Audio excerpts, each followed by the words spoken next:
comme de la bonne terre.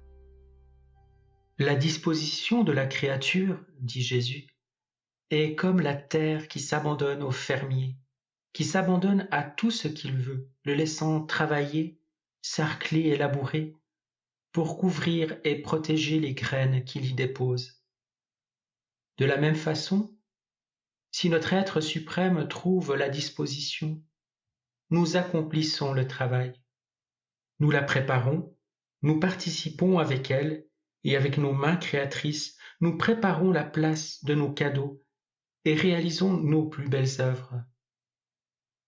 Mais si la créature n'est pas disposée, malgré tout notre pouvoir, nous ne pouvons rien, parce que son intérieur est encombré de cailloux, d'épines, de vilaines passions. Et comme elle n'est pas disposée, elle ne nous permet pas de les extirper. Combien de sainteté se perdent en fumée à cause d'un manque de disposition.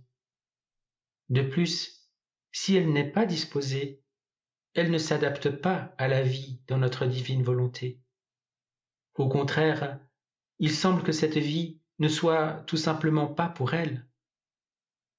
Sa sainteté l'abat, sa pureté lui fait honte, et sa lumière l'aveugle. 3 vertus de base: la résignation, l'humilité et l'obéissance. Jésus dit: la résignation est de la cire qui fait fondre nos volontés et en forme une seule. C'est du sucre et du miel.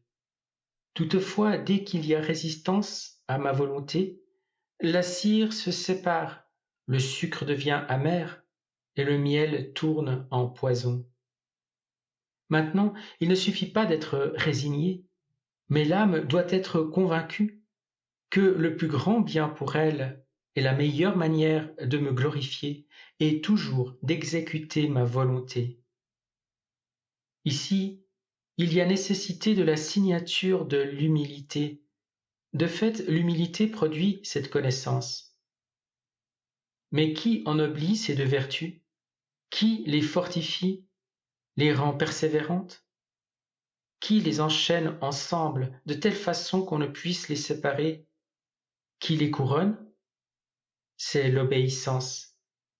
Ah oui, détruisant complètement la volonté de la créature et tout ce qui est matériel, l'obéissance spiritualise tout, et comme une couronne se place autour d'elle.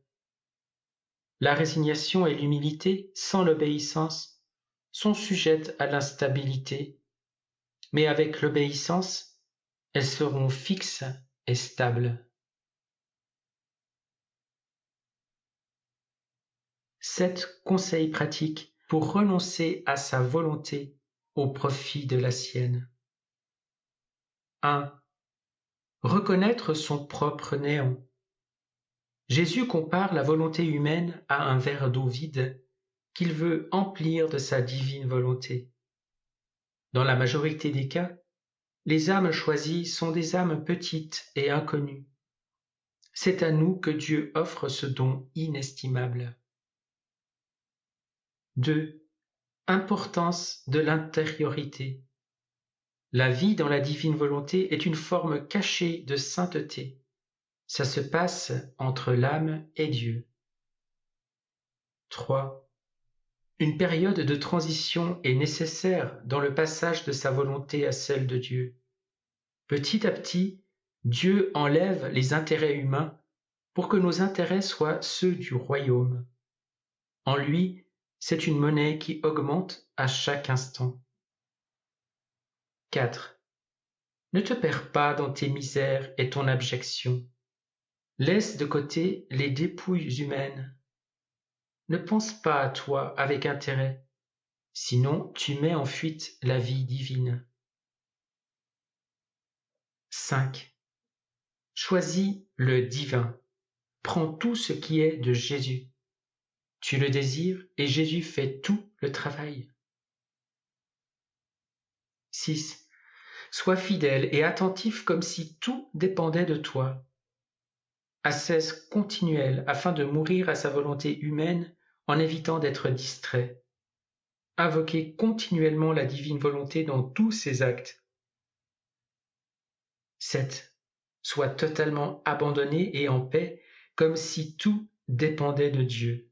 Ne te décourage pas, Jésus et Marie vont t'aider. L'acquisition d'une bonne terre va de pair avec l'affermissement des vertus.